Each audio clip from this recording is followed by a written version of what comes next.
Hi, this is Jim from Safety Wars. Before we start the program, I want to make sure everyone understands that we often talk about OSHA and EPA citations, along with some other regulatory actions from other agencies, legal cases, and criminal activity. Everyone is innocent until proven guilty in a court of law. Proposed fines are exactly that, and they are often litigated, reduced, or vacated. We use available public records, news accounts, and press releases. We cannot warranty or guarantee the details of any of the stories we share, since we are not directly involved with these stories. At least not most of the time. Enjoy the show. This show is brought to you by Safety FM. And from the border of liberty and prosperity. Yeah, we're back in our home studio tonight.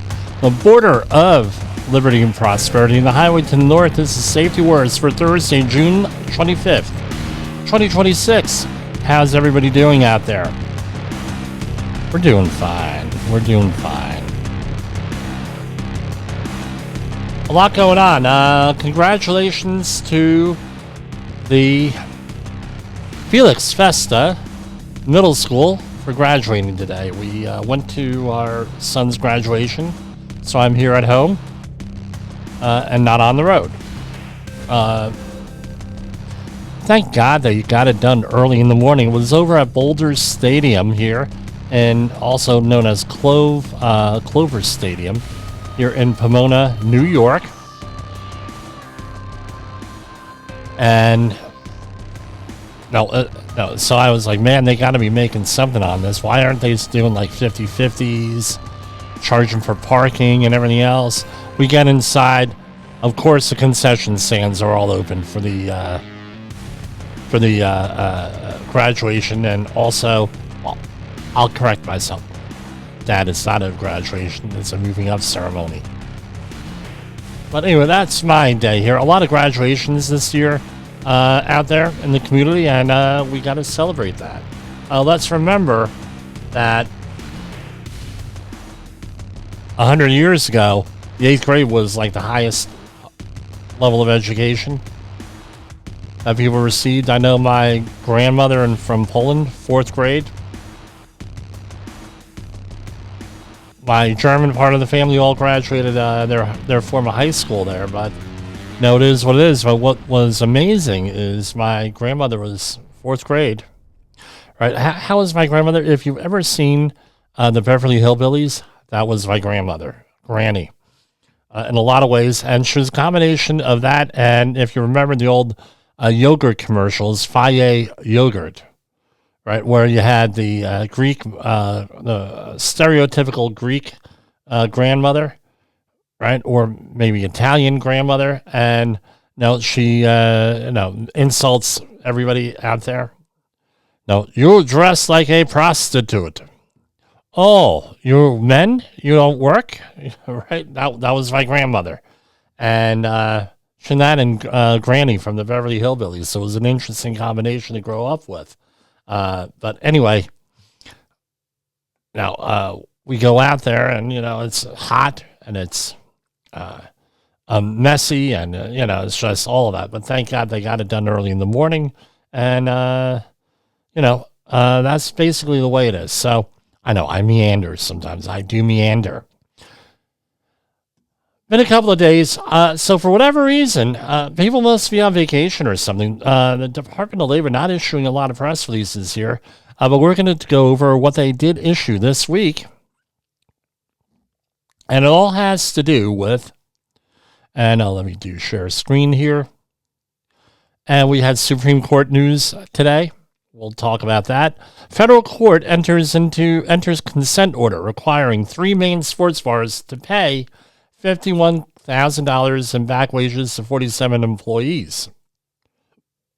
Federal court has entered a consent order requiring 3 sports bars to pay $51,000 plus in back wages to 47 employees and $31,436 in civil monetary penalties, resolving the U.S. Department of Labor's case alleging the employee violated federal wage and child labor law.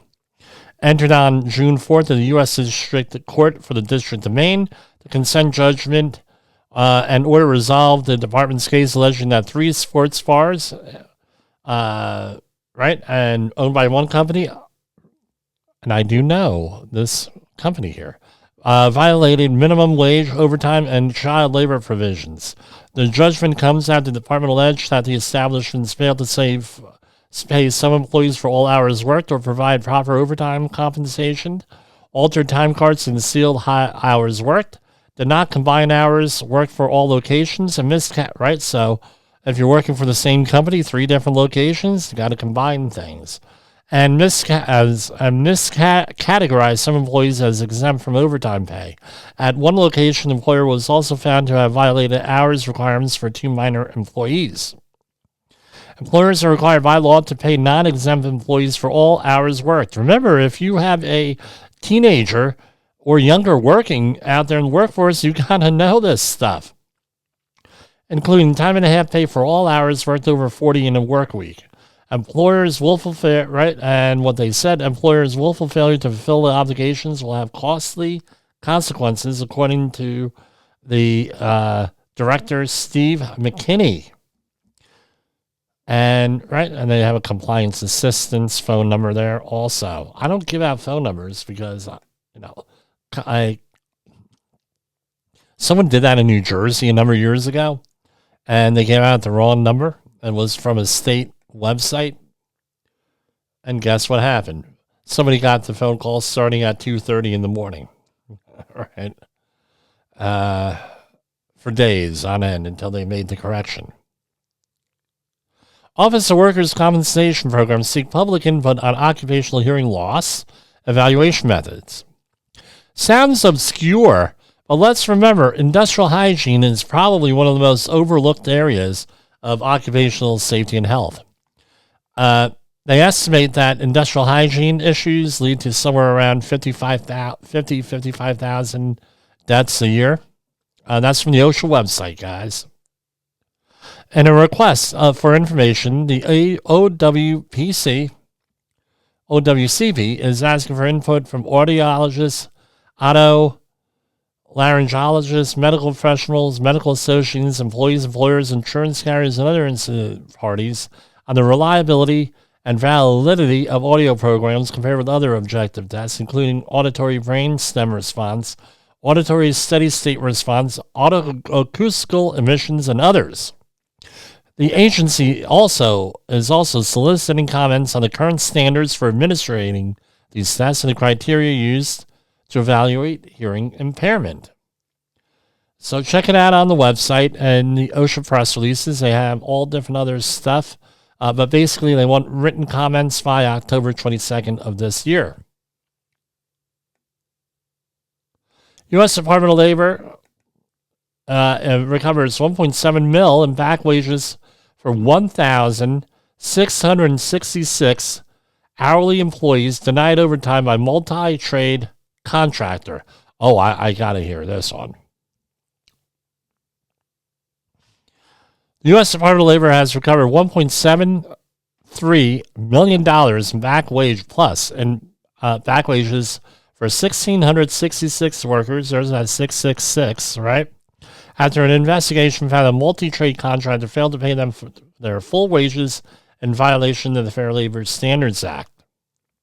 Investigators with the department's Wage and Hour Division discovered that the State Group Industrial USA Limited Incorporated violated, I'm just reading it again, I'm just reading a press release, violated the FLSA's overtime provisions when it did not include incentive bonuses in the regular rate of pay for 1,666 employees working at the Ford Motor Company's electric vehicle and battery manufacturing campus in Stanton, Tennessee. As a result, the employees are not paid the full overtime premium required for all hours worked over 40 in a work week. The state group violated federal law when it excluded bonuses from its overtime calculations, averaging more than $1,000 in back wages owed to each employee. Our investigations remain committed to obtaining appropriate remedies for workers who are not paid. So you got to pay. This and helps the little guy. That's what what that does. Unemployment insurance weekly claims reports. Now, I point this out every week here. Right? Now it's not blurry. So here we have the seasonally adjusted claim. Oh, look at this. It's all about the same. All about the same. So when they scream and yell about, unemployment this and unemployment that, realize it's all level, right? So initial claims always seem to be in the last year somewhere around just a little under 200,000 to over 310,000, right? And that doesn't really vary there. Non-seasonally adjusted uninsured unemployment, again, right around 2 million. Sometimes a little bit more, sometimes a little bit less. So in other words, what's my point? Or one of our themes here at Safety Wars is what? You are being manipulated. And by the way, you're going to get more and more manipulated as we go along here. We get closer and closer to the 2026 election. So, a game of manipulation again and again and again and again. Let's go on over. I tell you what, let's go head on over to FSN Radio News. Right now we're about 12 minutes after the hour. I know Jay Allen has better timing than me, but let's talk about this.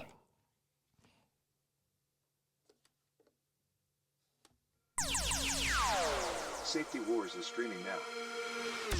SafetyFM.com. From Feature Story News in New York, I'm Mitch McCann. The United States is deploying search and rescue teams to Venezuela after back-to-back earthquakes killed at least 188 people and injured more than 1,500 on Wednesday night, with the U.S. Geological Survey warning the final death toll could be far higher. U.S. Secretary of State Marco Rubio confirmed the deployment after speaking directly with Venezuela's acting president, Delcy Rodriguez, saying that collapsed buildings are the most immediate concern and that military assets will be used to get aid in because Caracas Airport has been badly damaged. The earthquake struck about 100 miles or 160 kilometers west of Caracas, with the second and larger quake measuring magnitude 7.5. Alistair D'Souza reports from Washington. Help from the U.S. has been fast after friendlier ties between the U.S. and Venezuela.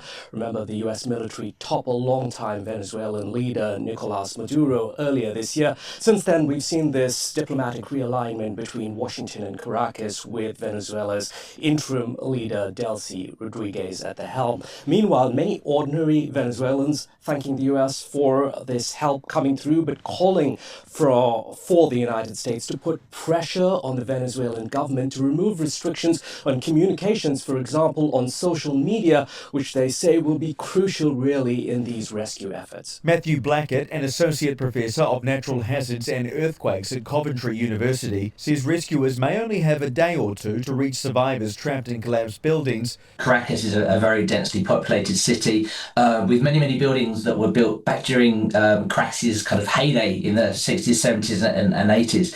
Those buildings have been lacked maintenance because of the economic crisis over the last couple of decades. So I fear that we're just skimming the surface as to some of the damage that we're seeing. Meanwhile, Secretary of State Marco Rubio has warned that allowing any country to impose fees on ships passing through the Strait of Hormuz could create chaos across global shipping lanes as tensions over the key waterway escalate. The warning came during a visit to Bahrain, where Mr. Rubio met with Saudi Arabia's foreign minister to discuss the conflict with Iran. Oman's top diplomat has separately declared that no transit fees will be imposed in the strait, though Tehran has pushed back against any alternative shipping arrangements. And the United Nations says a new cholera outbreak in Sudan is worsening, with drone strikes forcing the closure of medical facilities and water stations. The outbreak was officially declared last Tuesday, barely 3 months after the previous epidemic. Naba Mohideen reports from Port Sudan. Local authorities in Al Ubaid and in Kordofan generally, they declared more than 734 suspected infections of cholera with more than 105 related deaths since mid-May. From bureaus worldwide, this is FSN. With FSN Spotlight, I'm Simon Marks, looking in more detail today at the imminent coronation of Andy Burnham, the now former Mayor of Greater Manchester, as Britain's next Prime Minister. After winning election to Parliament last week, he could succeed Sir Keir Starmer in number 10 Downing Street within a month. Mr Starmer resigned earlier this week following devastating local election results for his governing Labour Party. While Mr Burnham has served in governments before, his policy plans remain opaque, but Labour lawmakers are clinging to him like driftwood, hoping he will turn their fortunes around. Robert Shrimsley, executive editor of the Financial Times, says he's concerned that Mr Burnham may be ready to fight old political battles, but not new ones. I mean, I think he's shown a fair degree of ambition and determination, and those are the two big things you need to get to be Prime Minister. But I think there's an awful lot of big strategic thinking which has to be done. And when you look at the challenges facing the country, particularly around the next industrial, the technological revolution, these are things that are coming at us fast now. And Andy Burnham's talking about reindustrialisation and the partial nationalisation of utilities and rolling back the worst aspects of Thatcherism, perfectly legitimate things to talk about. But there is a sort of nostalgic aspect to this. You know, the Labour Party trying to go back and fight old battles when a lot of the country needs the government to be looking ahead to the next battles. Sir Keir Starmer has now met with Mr Burnham and agreed to provide support for a smooth transition that should be complete by the latter stages of July. With FSN Spotlight, I'm Simon Marks. Here's a recap of our top stories. The United States is deploying search and rescue teams to Venezuela after back-to-back earthquakes killed at least 188 people and injured more than 1,500 on Wednesday night. The US is warning that allowing any country to impose fees on ships passing through the Strait of Hormuz could create chaos across global shipping lanes. And the UN says a new cholera outbreak in Sudan is worsening. That's the latest feature story news. I'm Mitch McCann in New York. Okay, thank you, Mitch McCann. Now, I was going to talk about EPA news, and we will, but this actually, I think everybody here knows, who's been following this show for years. And again, look at my, right, what's my garb? If you're on the camera, I have the Safety Wars baseball jersey, right? Why do I wear these? Because they actually fit and they look halfway decent. You can see Safety Wars on the camera when I have this camera adjusted correctly like I do now. All right.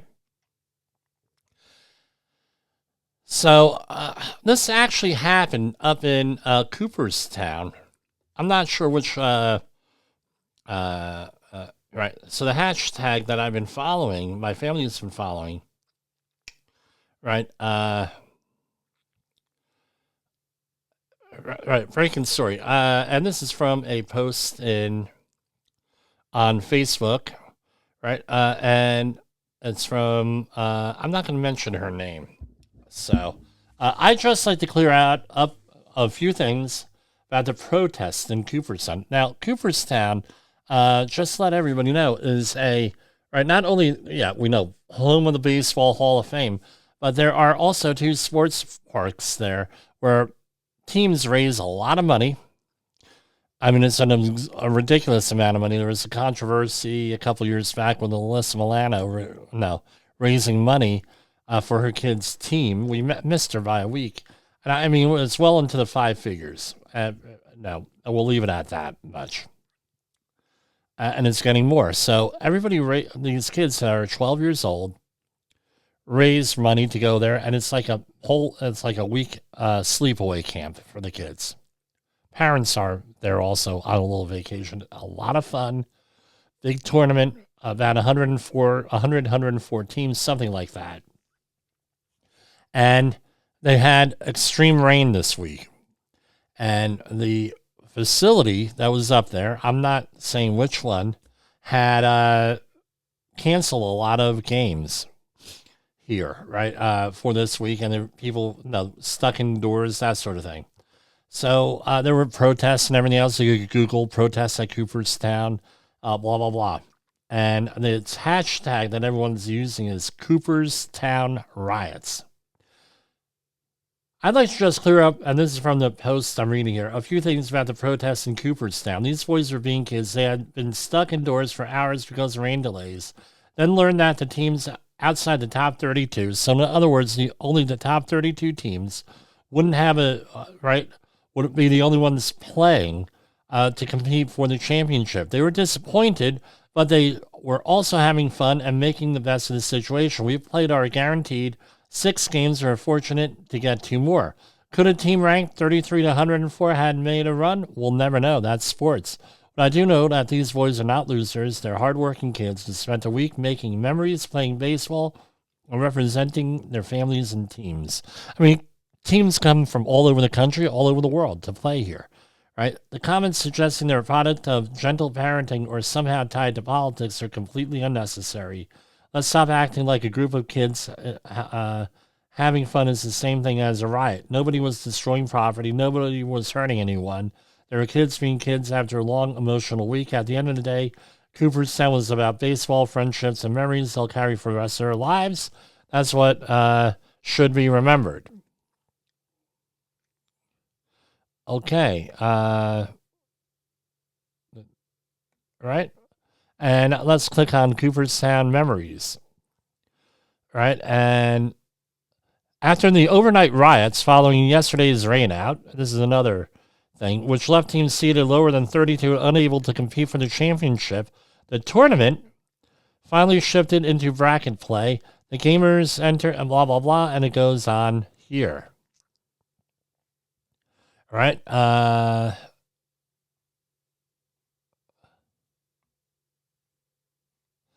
And all different stories here with this. Let me Google this, Cooperstown riots.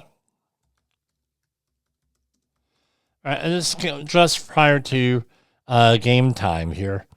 Let's here. So this is from 2 days ago. I'm not going to mention the name of this. This is off of a post on X. This happened at blah blah blah in New York. Right, hundreds of kids and players shouting, "Let us play!" were protesting because their tournament games and experience was canceled. Get this, they don't offer refunds for games that cannot be played. So you're talking thousands and thousands of dollars here. So we have 104 minus 32. So we have what? 70 teams? 74 teams? So 104, that means 72 teams here. And that's close to $1 million probably collected from 70 teams over that, not allowed to play because of weather. Oh, well, that's just the breaks, kids. I don't think so, right? Cooperstown, blah, blah, blah, prides itself on getting all the games played, and they do brag about playing rain or shine. In their opening speech, they say we'll play rain and shine even if games are in the wee hours in the morning. Yes, that happened to us. We had games at like 2 o'clock in the morning. There are countless stories of teams playing in the rain in the morning, right? 1 a.m., 2 a.m., 3 a.m. in the morning. There are usually 100 teams or more from around the country and sometimes internationally. That's true. Each player and coach pays and a lot of money. We'll leave it at that. We paid more than what they're mentioning here for the overall tournament package, which includes accommodations, meals, gear, and the tournament itself. Of course, travel expenses are not included. They cannot postpone the games because each week throughout the summer, a new tournament starts. So there's a weekly tournament. You get there on Sunday, play till, or Monday, and you pay to Sunday. The tournament usually takes in $2.5 to $3 million in gross revenue per tournament, but former players, coaches, and parents will tell you it has nothing to do with winning, but it's about the experience of playing there. It's a special place to play and experience baseball. That is true. Sounds like they had dropped the ball on this one. I'll say let the kids play or refund them a prorated amount. Worried about weather or injuries? Have parents say sign a waiver. Guess what? That's not going to cover you. All right, signing waivers has very limited value. What will you do if you paid all that money to play?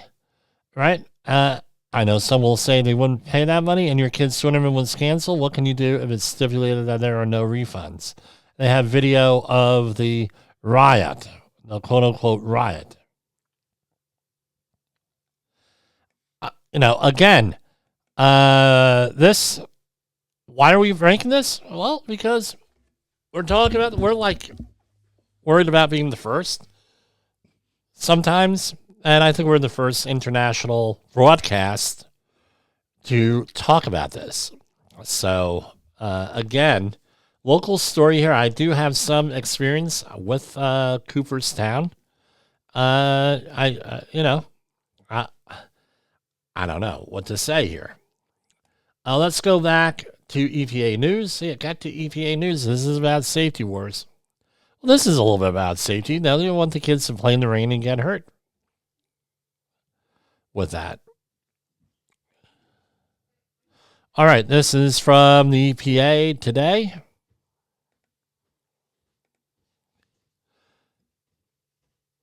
EPA obtains over $450 million in penalties and relief in agreement with Chemours to settle claims over PFAS pollution in 3 states. The company will better control its pollution and reduce water contamination, install pollution controls, and supply safe drinking water to affected communities in 3 states. Today, U.S. EPA, the U.S. Department of Justice, and the West Virginia Department of Environmental Protection announced the first comprehensive federal law settlement with major PFAS manufacturer Chemours. EPA alleges that Chemours released PFAS into the Cape Fear River in North Carolina, the Delaware River in New Jersey, and the Ohio River in West Virginia, in some cases without required permits, and in other cases in violation of those permits. Under this landmark $450 million settlement, Chemours will spend $337 million on injunctive relief, including an estimated $280 million to provide alternative drinking water, $60 million to ensure compliance with the law at its West Virginia facility, and additional funds to ensure compliance at its other facilities. Additionally, Chemours will conduct projects under a multi-year government-supervised $90 million mitigation program. The company violated requirements under federal and state clean water, toxic substance, and hazardous waste laws. PFAS, short for per- and polyfluoroalkyl substances, I'm getting good at pronouncing that, are a group of man-made chemicals used to make products resistant to water, grease, and stains. They do not break down easily in the environment or in the human body, and they have been linked to serious health risks. The settlement will resolve the company's liability under the Clean Water Act, the Resource Conservation Recovery Act, Toxic Substances Control Act, and the West Virginia Water Pollution Control Act. The action further advances the EPA polluter pays commitment, holding accountable those who have significantly contributed to the release of these forever chemicals. And it goes on and on. Under settlement, Chemours will bring its facilities back into compliance with the law. Hold on one second.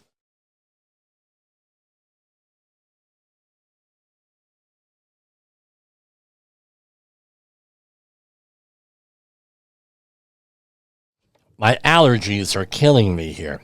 Complete 14 treatment system projects to reduce PFAS and wastewater, stormwater, and groundwater at its West Virginia facility. Control releases of Gen X, a type of PFAS, from each facility at an efficiency of at least 99%. Test drinking water and provide treated or alternative water to communities nearest plants in West Virginia and New Jersey. Implement control at its North Carolina facility based on recommendations from an independent engineering firm. Start enhanced leak detection programs, and conduct engineering reviews to assess and reduce additional releases, and certify that it's properly storing hazardous waste. Undertake projects under a multi-year government-supervised $90 million mitigation program. Pursuant to EPA policy, Chemours was assessed $22.5 million in civil penalty based on ability to pay. This amount was sent out to the EPA. DOJ reviewed Chemours' financial records. The settlement allows Chemours to continue manufacturing PFAS for critical commercial and military applications, including those where substitutes are not readily available, while preventing future contamination and protecting communities from that contamination. And it goes on and on and on here.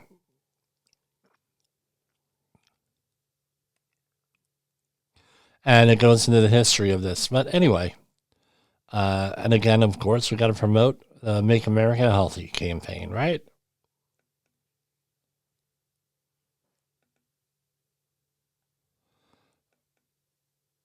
Now,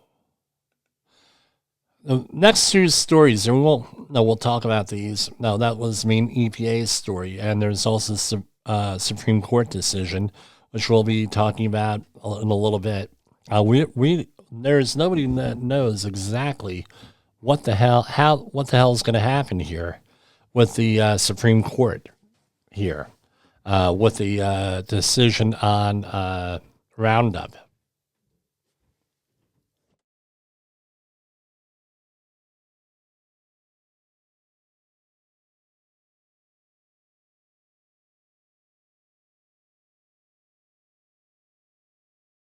I'm sorry, allergies are killing me here. Alarming new trend. Dominating youth sports, repeating 8th grade, family pays thousands for it. Here we have another story. That's from NJ.com. 80%, and this is from the Telegraph, thetelegraph.co.uk. Story by Charles Hymas. 80% of Australian children escape social media ban. Limited proof found of regulations having substantial effects on online access for under 16-year-olds. 8 and 10 Australian children are still using social media despite their government's ban on access under 16-year-olds, research has revealed.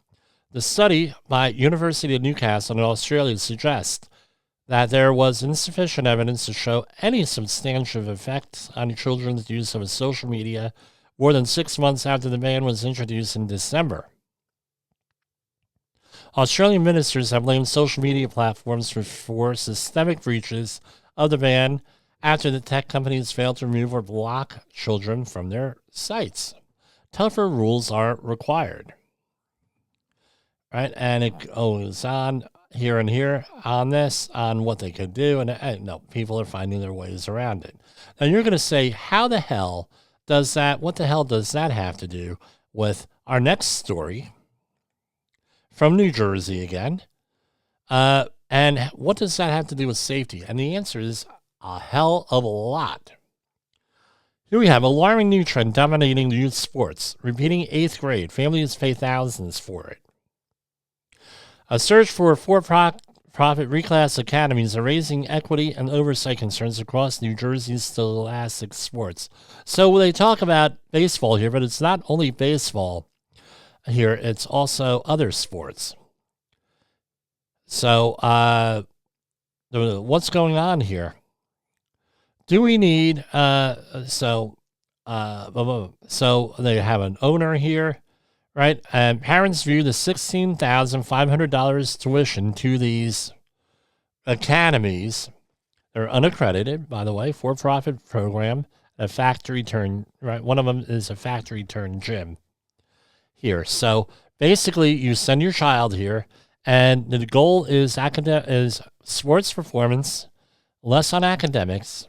You're able to classify them as homeschooling, and you're saying, well, you know what? My child is not ready for high school, so we're going to have him or her, mostly boys, repeat 8th grade. This way, when they go into 9th grade, they have one more year on everybody. It's similar to two things that we are pretty familiar with in the sports world and academic world.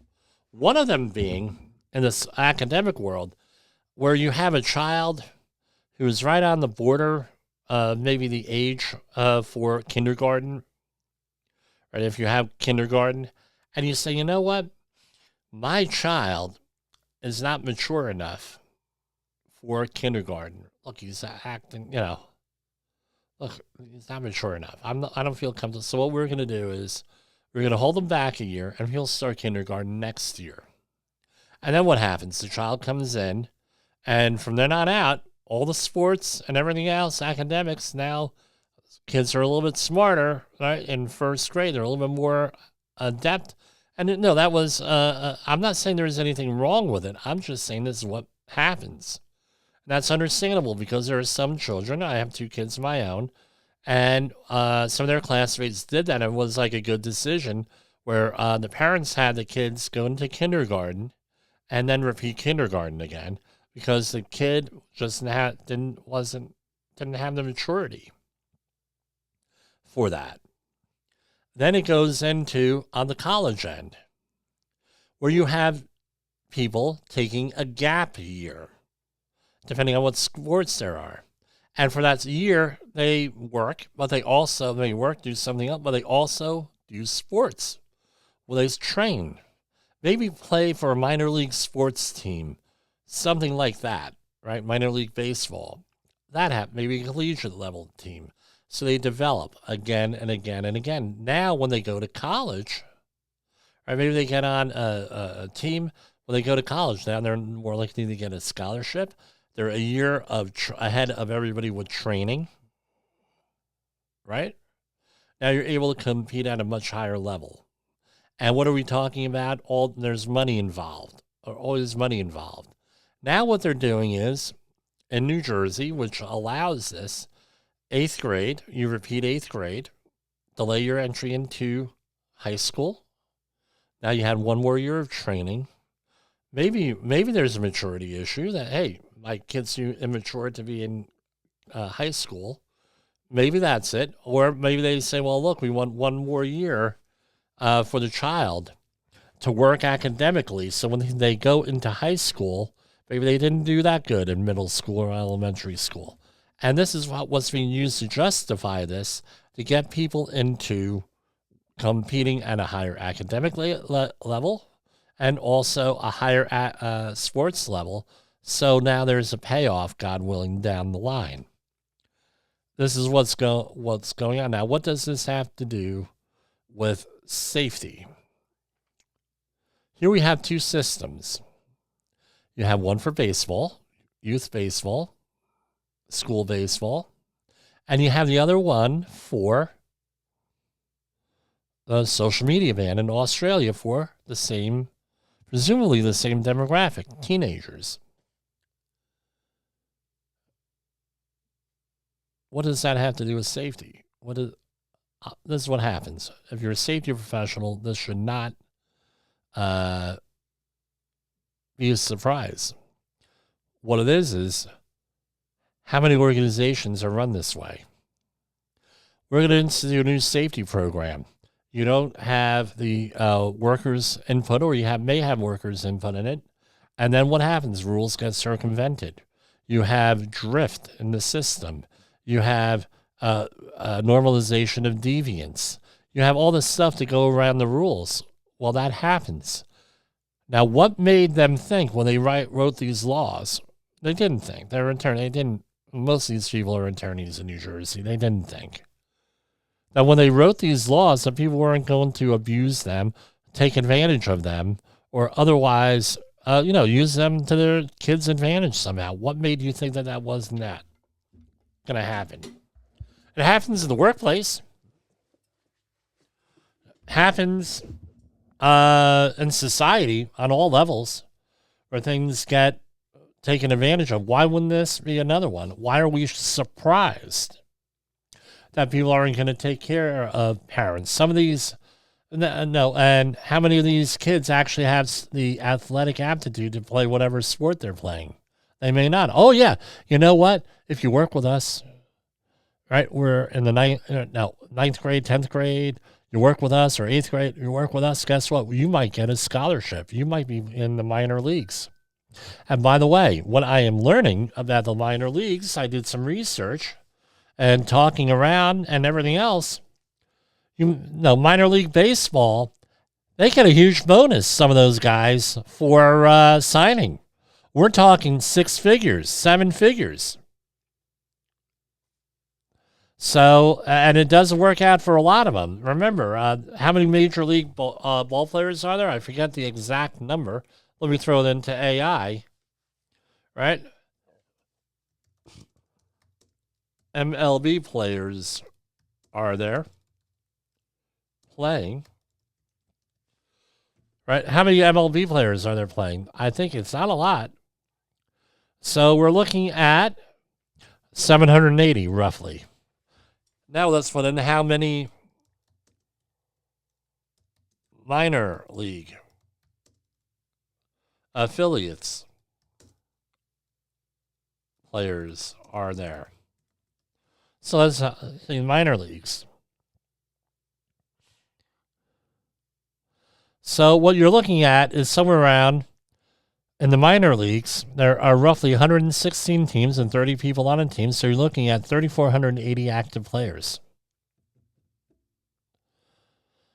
So you're talking about very, very few things, and your child is going for them. I don't know. We're going to be back here in a couple of minutes after commercial break and everything else. So that's what we got going on. Safety Wars is streaming now. SafetyFM.com. And, of course, this one. From the front lines of the safety war, it's Safety Wars, with your host, Jim Posel on Safety FM. Get ready to face the harsh reality. We have been facing the harsh reality again and again and again. Okay, sorry about that. All right. So we have a special report here that we're going to talk about. So the case, in case you were not watching the news today, we had a Monsanto Supreme Court case came out. Monsanto versus Darnell, when EPA beats the jury. Welcome to Safety Wars with Lam Reads Reality. I wrote this out here, right? Today we're talking about one of the biggest Supreme Court decisions affecting liability in years. Monsanto Company versus Darnell decided today by the U.S. Supreme Court. Now, before anyone starts yelling in the comments here, sometimes they do, writing me emails, let's make something clear. I'm not an attorney. I'm just a guy on the radio, number one. The case is not about whether glyphosate causes cancer. That's the issue everyone wants to argue. And that's what a lot of the headlines were out there. It's not about, what the issue wants to argue. It's not the issue that the Supreme Court decided. The court decided something much more fundamental. And I have a feeling it's going to have widespread implications eventually. Who gets the final say over product warning labels? The federal government or 50 different state juries? John Darnell, the plaintiff, sued Monsanto, Missouri after allegedly using Roundup for roughly 20 years and later developing non-Hodgkin's lymphoma. His claim was straightforward. Monsanto should have warned consumers that Roundup could cause cancer. A Missouri jury agreed and awarded him more than $1 million, for the Supreme Court reversed the verdict. Why? Because a federal law with a very long name, one of the original ones on environmental stuff, Federal Insecticide, Fungicide, and Rodenticide Act, also known as FIFRA. Under FIFRA, pesticide labels must be approved by the EPA. Once the EPA approves the label, manufacturers generally must use that label unless the EPA authorizes a change. The law also says states cannot impose labeling requirements that are in addition to or different from federal requirements. The Supreme Court concluded that Darnell's lawsuit would effectively force Monsanto to place a cancer warning on the label, something EPA has repeatedly declined to require. In other words, Missouri wasn't just awarding damages, it was effectively rewriting a federally approved label. The court said federal law does not allow that. Justice Brett Kavanaugh wrote the majority opinion, joined by Chief Justice Roberts, Justices Thomas Alito, Sotomayor, Kagan, and Barrett. So that was six. Six. Justice Thomas wrote a separate opinion, right? Justice Conchania Brown Jackson dissented, joined by Justice Neil Gorsuch. That's an interesting lineup on things. This was not the usual predictable ideological split on these high-end cases. It was a disagreement about federalism and congressional intent.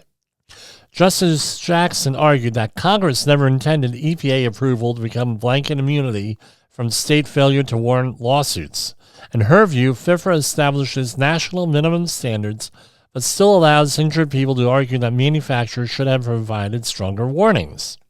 She pointed to language saying the EPA registration is not itself a legal defense and argued Congress expected state tort law and federal regulation to coexist. She also warned that specific scientific understanding changes. Government agencies change their conclusions. And I'll add to this, they do it all the time, right, with this. And juries have traditionally played an important role in deciding whether a company acted reasonably based on all the evidence available. The majority simply disagreed. They said that this particular lawsuit would require a warning different from the one EPA approved, and Congress expressly prohibited states from doing exactly that. Now, here's where this becomes interesting for safety professionals. We're constantly told regulatory compliance is merely the minimum standard, and in many situations, that's absolutely true. OSHA compliance doesn't automatically shield an employer from civil liability. Building code compliance doesn't automatically prevent negligence claims. Meeting an ANSI standard doesn't guarantee a victory in court. But this case shows that there are exceptions. Sometimes Congress creates a regulatory system so comprehensive that compliance with a federal requirement becomes the controlling legal standard. That's exactly what happened here. The Supreme Court essentially said that when Congress places labeling authority in EPA's hands, states can't use jury verdicts to rewrite those labels. And this brings us to where I think this is going to eventually go, California. Many people, including me, asked whether this decision kills Proposition 65 warning requirements. The answer is not exactly, and probably not yet. California's Proposition 65 issues is actually separate. California lists glyphosate, a chemical known to cause cancer, after the International Agency of Research on Cancer classified it as probably carcinogenic. EPA reached the opposite conclusion, repeatedly stating that glyphosate is not likely to cause cancer in humans. Because of that scientific disagreement, federal courts had already blocked California from forcing glyphosate cancer warnings under Proposition 65, concluding that compelling companies to make a statement likely violated the First Amendment.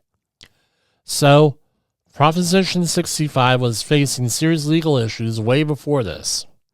What this case adds, the Darnell, is another weapon for manufacturers. Now they can argue that if EPA specifically rejected a cancer warning, states shouldn't be able to accomplish the same thing indirectly through lawsuits, or perhaps through state warning statutes. The Supreme Court didn't directly answer Proposition 65 question, but it certainly gave the manufacturers another powerful argument to use in future litigation. I suspect this opinion won't stop with pesticides. Expect lawyers to cite this case in disputes involving FDA-regulated drugs, medical devices, consumer products, motor vehicle warnings, and other federally regulated products whenever plaintiffs argue that additional warnings should have been provided. Whether those arguments succeed will depend on the language of each federal statute, but Darnell will almost certainly become one of the leading federal preemption cases going forward. Now, let's make this is Safety Wars, so we have observations. For years, we've heard one phrase over and over again from all over. Just let the juries decide. The Supreme Court's answer this week was, not if Congress already did. Or maybe put another way, you can't sue, and this was almost directly out of the dissenting opinion.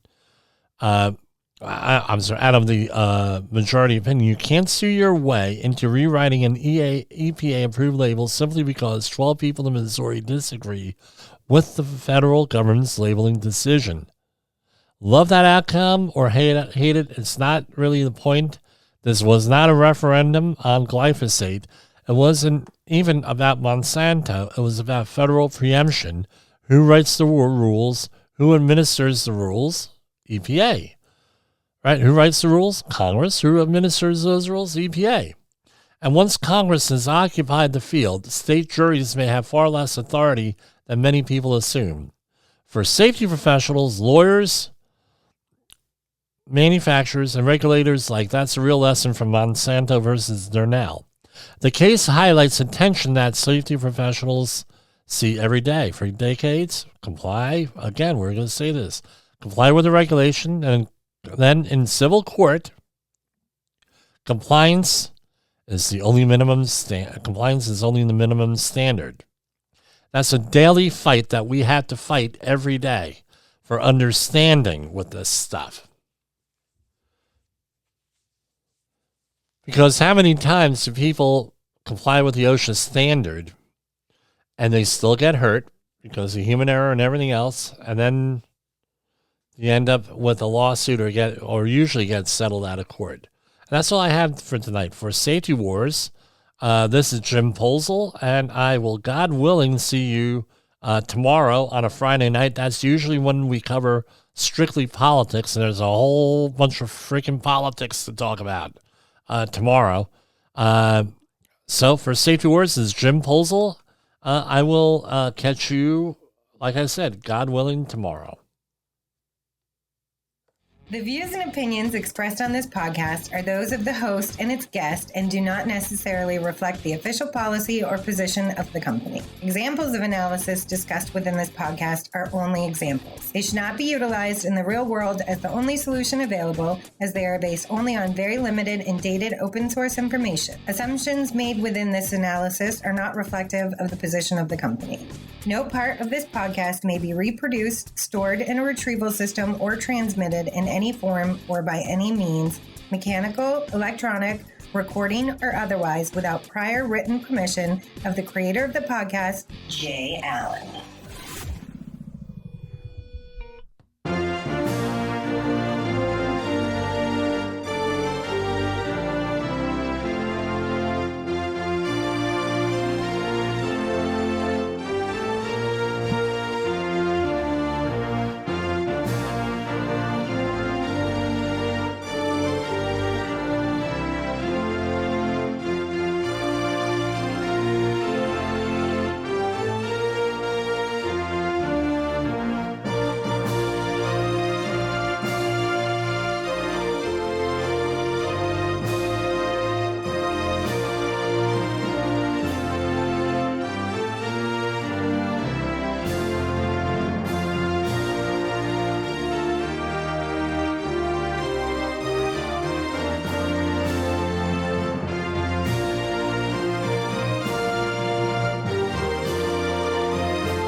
Every day on the job, there's a moment. Sometimes you see it, sometimes you don't, where everything hangs in the balance. A loose bolt, a missed clip, a bad assumption. Or maybe the opposite, a choice made right. The right PPE, the right lockout, the right conversation at just the right time. Some folks call that luck. Here on Safety Wars, we call it something else. The kiss of safety. That quiet moment where a safe choice gives you another sunrise, another paycheck, another night with the people you love. And the truth? No policy, no regulation, no binder full of procedures means a thing. Unless you live it. Unless your team lives it. Unless safety isn't a chore, it's a culture. A war we fight every day, one small decision at a time. So today, we're talking about that kiss, the one you don't want to miss. The moment safety saves your life before you even knew it needed to. Let's break down the stories, the lessons, and the hard-won wins that make the difference. This is Safety Wars, and the war's still on.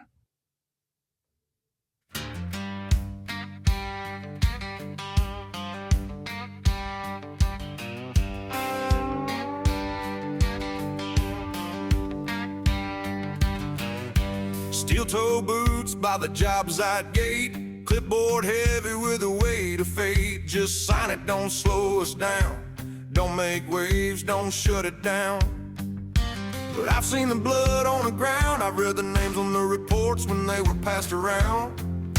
A hard hat crack tells the truth, no lie. Somebody rushed, somebody waved it by. They call us overhead, call us a cost, but they never count what a life would have cost. Safety professionals, get off your knees. We weren't hired to beg, we were hired to lead. No more rubber stamps, no silent pleas. This job was built on accountability. Stand up straight, say what you see. Safety professionals, get off your knees.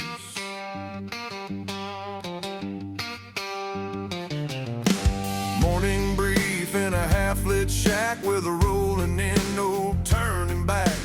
Foreman says we'll figure it out. I say that plan's got holes, no doubt. I don't answer to shortcuts or production lies. I answer to families and closed casket cries. From MOSA regulations to hard-earned scars, the same paperwork, it's who we are. We don't work for comfort, we work for the truth, and the truth don't bend for a deadline due.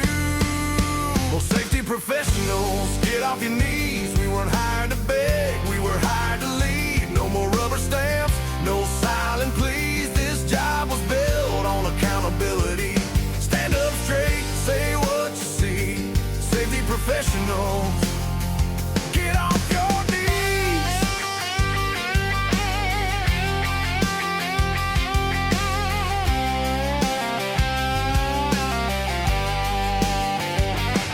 This ain't anti-work, this ain't anti-crew. Was pro everybody going home like they're supposed to do. I've walked the sides, I've run the calls, I've heard a quiet after the sirens fall. So if they say you're being difficult, I'll wear that badge like a hard-won bell. From the trailer park to the boardroom seat, same message echoes down every street. Compliance without courage is just theater play, but leadership means standing in the way. So cue the mic, turn the volume high. This is Safety Wars, no alibis. Safety professionals, get off your knees. We weren't hired to beg, we were hired to lead. No more rubber stamps, no silent pleas. This job was built on accountability. Stand up straight, say what you see. Safety professionals, get off your knees.